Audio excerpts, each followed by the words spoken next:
Mr. McCurry Bay, I'm going to go ahead and ask you to raise your right hand. I'm new to this legal, and I'm not Catholic or Baptist. I'm a Moroccan national, so Yes, sir. if it's all right, can I put my hand over my heart and say, or my constitutional representative. I mean, all the laws, all my laws violent against me. All my rights have been taken from me and stuff like that, and I'm not happy about it. This courtroom session starts off like many others, but within seconds it spirals into something far more intense. You've got a defendant claiming diplomatic immunity, rejecting legal authority, and insisting he's not driving, but traveling. If that sounds familiar, because courts across the country have been seeing a surge in these sovereign-style arguments, and they almost never end well. The judge, calm but clearly experienced, is about to walk a tightrope between patience and authority. The real question is, will this defendant adjust his approach or double down on arguments the court simply doesn't recognize? Stay with us, because what unfolds next is a masterclass in courtroom control and a reality check you won't want to miss. Your Honor, I've spoken with Mr. Boulay, and Mr. Boulay is indicating that he is likely to hire private counsel on his matter, or either will be representing himself. All right. I do not believe he's confirming for trial on the 3rd or the 7th, or 6th or the 7th. I believe we will need to make new court dates. All right. So, Mr. Boulay, are you trying to hire a private attorney to represent you in this case then? Possibly, yes. Okay. Or my constitutional representative.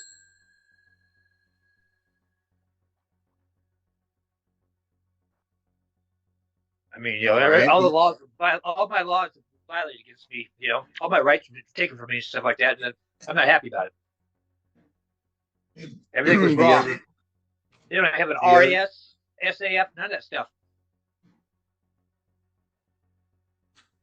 I mean, what they did was totally wrong. They assaulted me, incarcerated me, kidnapped me, and handcuffed my cousin, 65 years old, never been in trouble in her day of her life, and got handcuffed right in our house. They had no reason to come to my house. So, I'm not happy about this. This is not going to go over easy for you guys. All right, Mr. Boulay, I'm going to set your case aside for you to calm down, take a breath, and be ready to address the court properly. But first, I'm going to handle some other cases. In the meantime, your microphone's going to be muted, and I expect you to leave it that way until your case is called again. All right, Mr. Boulay, you still with us? Your Honor, I might temper my Mr. Boulay is a constitutionalist, and Mr. Boulay feels strongly that he would like to secure an attorney that can state his position to the court or either represent himself on this matter. I'm not sure if the court remembers Mr. Boulay, but Mr. Boulay was before this court back in December when I was in Arizona, and he objected to our trial dates being reset outside of his very important right to a speedy trial. At that hearing, the court indicated that the court actually set January court dates for our confirmation and jury trial dates. Those dates somehow slipped between the cracks and were not ever attended. Subsequently, this case was reset now for February court dates. But I can represent to the court that Mr. Boulay has, from the inception of his case, strongly noted his opinion about not continuing his trial dates. I believe they may have been continued more than once, but they were all continued for what the court found was good cause. However, Mr. Boulay did not agree with the court's position on those matters. He is obviously before the court now, and I just wanted to give the court a little backstory on Mr. Boulay's representations to the court today by just letting the court know that he is what I would term a constitutionalist. maybe the court can hear from Mr. Boulay himself. Okay. Yeah, Mr. Boulay, what I want to know is what you want to do about representation, whether that's Ms. Rowe, another attorney, or yourself. And in light of that, how does that affect the trial dates that we have set for you for March 6th? It affects it. Discoveries get here and all that stuff, because once I get my discoveries and stuff like that, I'm just send a motion in there on dismissal, first of all. And Right. as far as me getting an attorney, that'll take me probably a year, because I'm on Social Security disability. I get peanuts. I get saved for an attorney. It's going to take at least a year to save for it. So you're better off if I go myself. But I've got a constitutional attorney for us, and I'm going to get him, hopefully, to come take care of it for me. You there? Oh. Yeah, Mr. Boulay, I can hear you. Okay. I mean, I didn't ask for any continued time. I don't know what happened in January. I never even heard of January. So I have never. Yeah. I mean, is there an SA? Excuse me, sir. Is there an SAF filed at all in those paperwork? I don't know what you're referring to. Reasonable articulate suspicion that I committed a crime. If they don't have that, do they have an SAF in their report? Previously found, Your Honor. I'm not going to go down this path like this. Well, I understand that, but you guys are intruding my path. Now, mute your phone, please. All right, and Mr. Boulay, and for the record, I've had your microphone muted because you're not answering my question as I'd asked you to do earlier, and you're agitated and talking about things that apparently don't have anything to do with the question that I asked. Ms. Rowe, Mr. Thompson, my inclination is to leave this case set as is for trial on March 6th. I mean, what I'm hearing here, if I can distill it down to what's being said, is that Mr. Boulay is just upset about this whole thing, and he has an opinion about how speedy trial works, which is fine. I mean, in any kind of case, whether a person's characterized as constitutionalist or not, they might disagree with court rulings. They might disagree with their attorney's trial strategy. They might disagree with their attorney's characterization of what the law is. And that is fine, and that is normal. And I don't think that's any kind of obstacle to trying a case. But it is important that if those are the facts and there is such a disagreement, that the individual with that disagreement comport themselves in the proper way in court so that the case can be tried, and legal issues that may have been laid down and decided during the course of the pretrial hearings can be properly appealed if the outcome of the trial is adverse. But I don't think it gets us anywhere to try to address Mr. Boulay's legal concepts and concerns. That's your job, Ms. Rowe, to present his legal case to the court. He's not free to, as a person who's represented, he's not free to also represent himself as an attorney and present his own legal theories to the court and argue them. So at this point, he's been previously advised of his rights. He's elected to accept appointed counsel from the court. It is the eve of trial, which is set on March 6th. This case has been continued previously for a good cause as found by the court.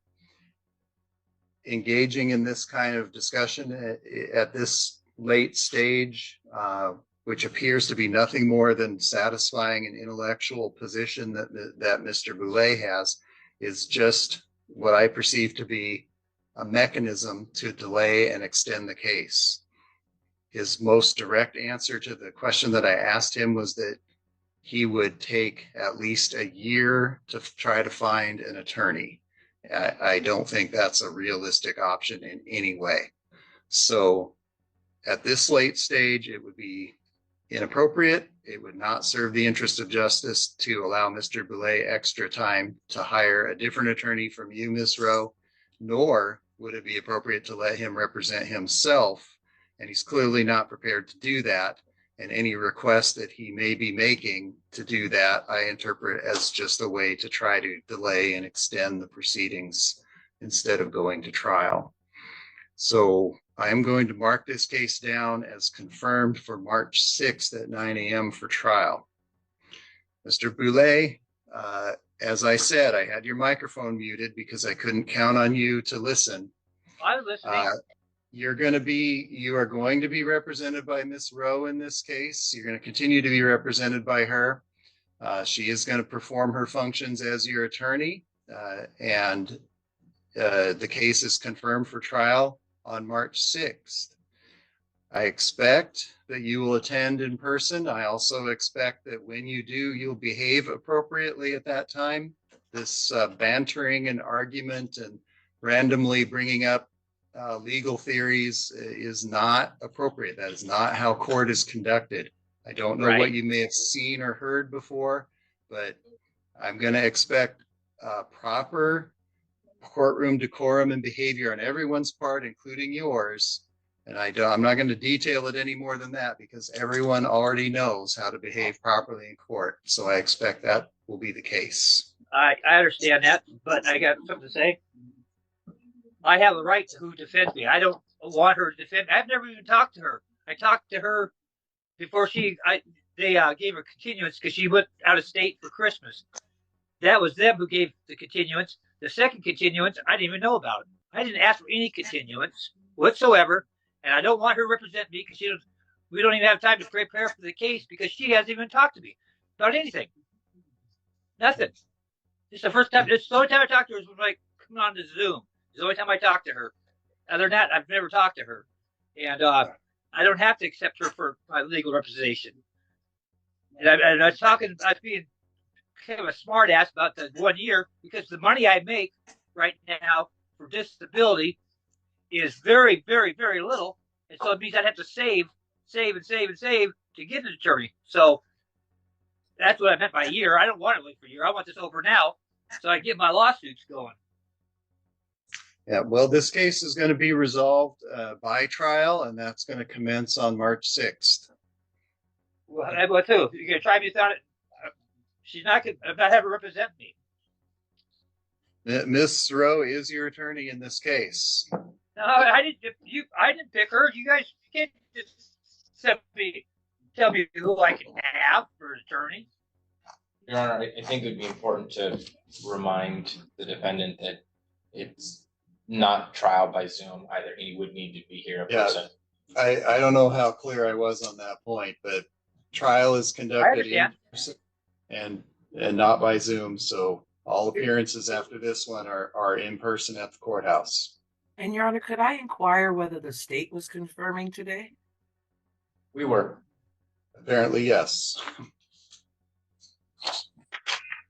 Okay, that will conclude Mr. Boulay's matter for today.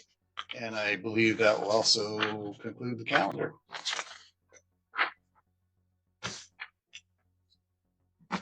Mr. Boulay, I will be calling you. Yeah. I will be calling you on Monday. He can't tell me that shit. He can't tell me who I can have for an attorney. Pause right here because this is where things start escalating fast. The defendant isn't just disputing the charges anymore. He's now alleging assault, kidnapping, and jurisdictional immunity, all while claiming diplomatic status. Here's the critical legal reality. Simply declaring yourself a diplomat or a constitutional representative does not grant immunity in a U.S. court. Diplomatic immunity is strictly governed by international law and must be formally recognized through official government channels, typically verified by the U.S. Department of State. What we're seeing instead is a mix of emotional frustration and misunderstood legal concepts.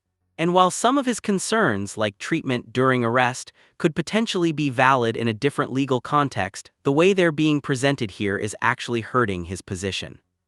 So here's a question for you watching. Do you think the court should pause and investigate those claims further or stay focused strictly on the charges at hand? Let's take a look here. Looks like you received an infraction for exceeding the posted speed limit in the school zone. And also having an illegible or obscured license plate on your vehicle on February 4th, 2025. You've responded to the issuance of those infractions by requesting a contested hearing. Is that correct? My license suspended? No, no, no, no. Oh, okay. No, I just wanted to make sure those were the two infractions that were issued. I just wanted to make sure that was your understanding of why you're before the court. Okay. Okay. And you've requested a contested hearing of those infractions. Is that correct? Yes, sir. Okay. So I'm going to begin by reviewing the police report. I'm then going to swear you in and give you an opportunity to provide your testimony. Okay. So give me 1 second while I review the officer's report. All right. And the court has reviewed the report of Officer Brian Danley. Mr. Harper, is there testimony you would like to provide regarding the issuance of the infractions in this case? Servant, as you raise your right hand, do you swear and affirm that any testimony you offer will be the truth, the whole truth, and nothing but the truth? Yes. All right, sir, go ahead. What is your testimony regarding the issuance of these infractions? Let me see. I left home and I turned down the street where that Catholic school is, wherever that school is, right over here. I may have ran about a corner a little fast because there was some cars approaching. Okay, I'll bite the bullet for that. But as I'm going down the road, I don't know how long that officer was behind me, but when I get to the light, I finally see him pulling up. He wasn't already behind me, he was pulling up. And as I turned in the corner at the light, he hit his lights. So I'm hearing impaired, I get out of my car to that police officer, whoever, no. First thing he says, get back in your car. I said, no, I'm getting back in my car. I'm hearing impaired, I'm not gonna miss something you say. So it started from that. And I'm gonna tell you the truth, he started to put his hand on his gun. I told him, don't do it with me. I don't play that. I'm not gonna say what I said. I said, but I don't play that. Don't do it. And he attempted, and I let him know, I don't play it. And I wasn't gonna play it, so I'm gonna tell you the truth. I don't have no problem with police, but when he went like that, that's my problem.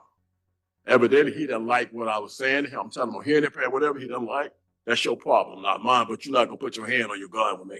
And I'm definitely not gonna go for it. He called other people, they came or whatever, gave him my ticket, you're gonna try and tell me, oh, you can go. I looked at him like, are you crazy? I cursed him out. I ain't gonna lie.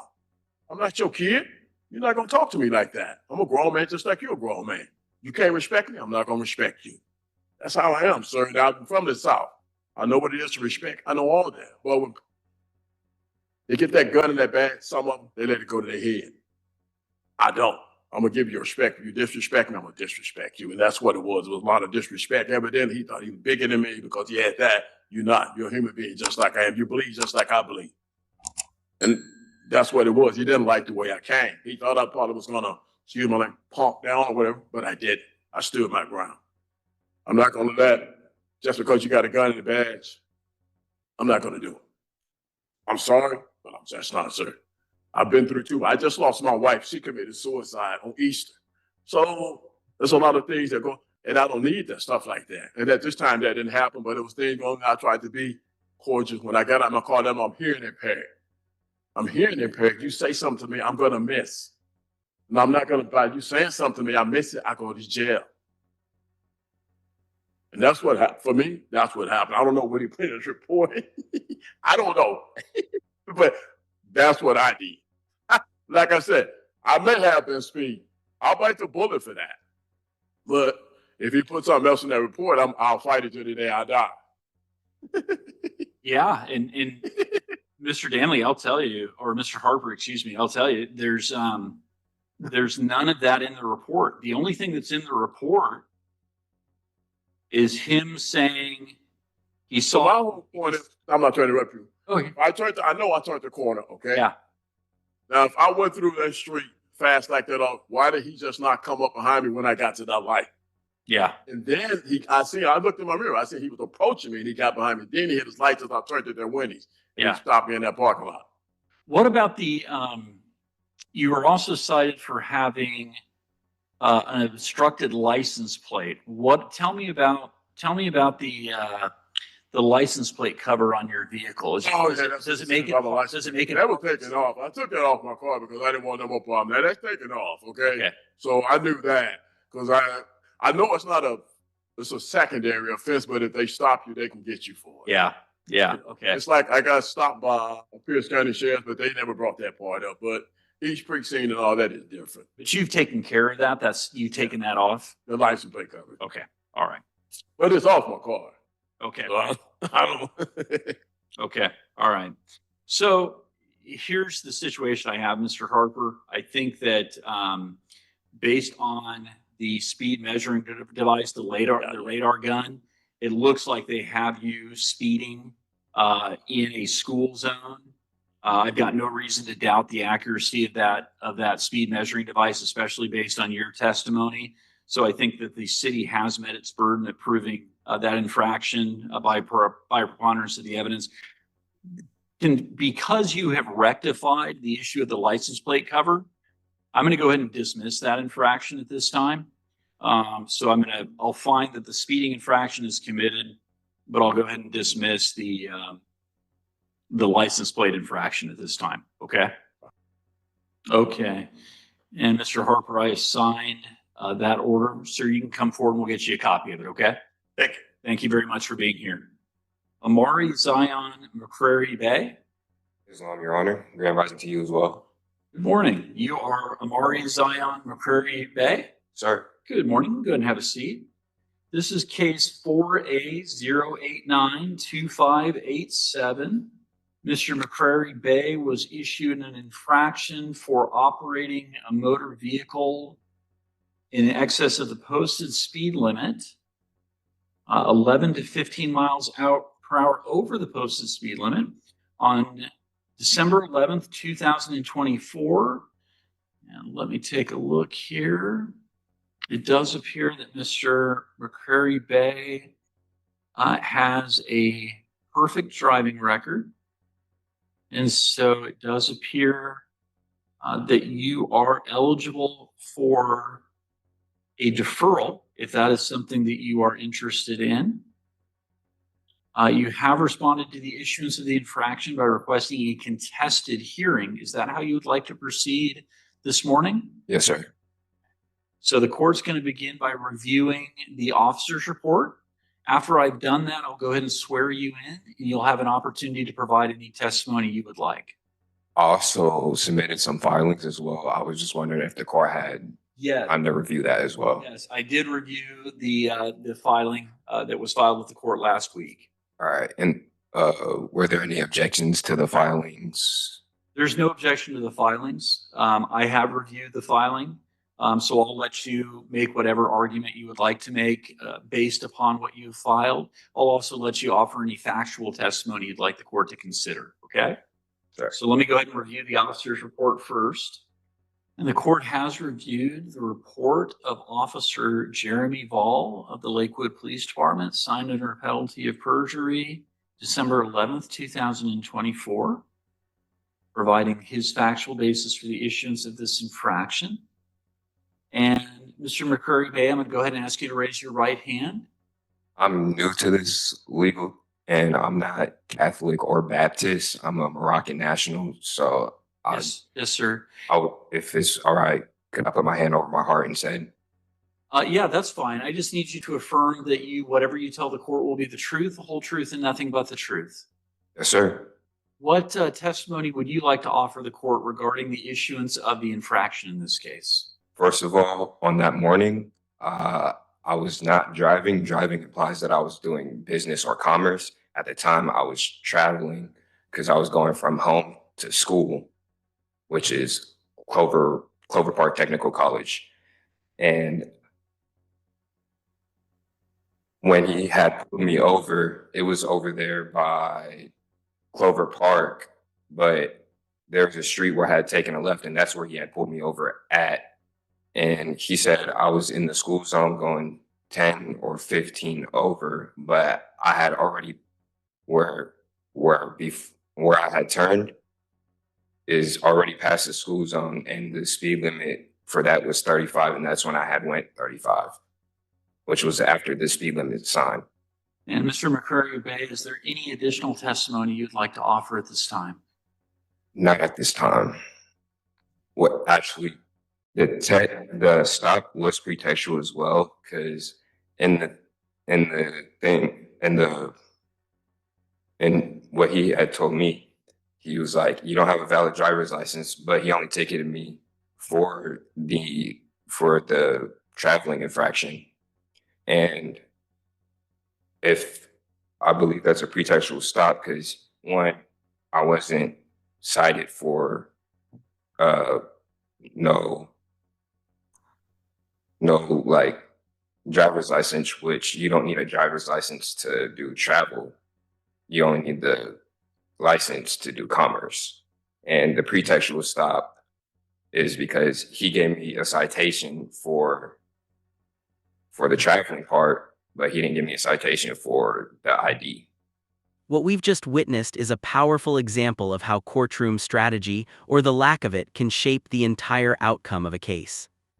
Across multiple defendants, the pattern is clear. Arguments rooted in personal interpretations of the law, like traveling versus driving or self-declared diplomatic immunity, simply don't hold up in court without recognized legal backing. The judge, throughout these hearings, remained consistent, focused on procedure, evidence, and maintaining control of the courtroom. And that's key. Courts operate on established law, not individual belief systems. When defendants shift away from legally recognized arguments, they risk losing not just credibility, but real opportunities like reduced penalties, deferrals, or even stronger appeals. In the end, this wasn't just about traffic infractions, it was about understanding how the legal system actually works. So now we want to hear from you. Do you think these defendants were misunderstood, or were they setting themselves up for failure from the start? And if you found this case as eye-opening as we did, make sure to hit that like button, share your thoughts in the comments, and don't forget to subscribe for more jaw-dropping courtroom breakdowns.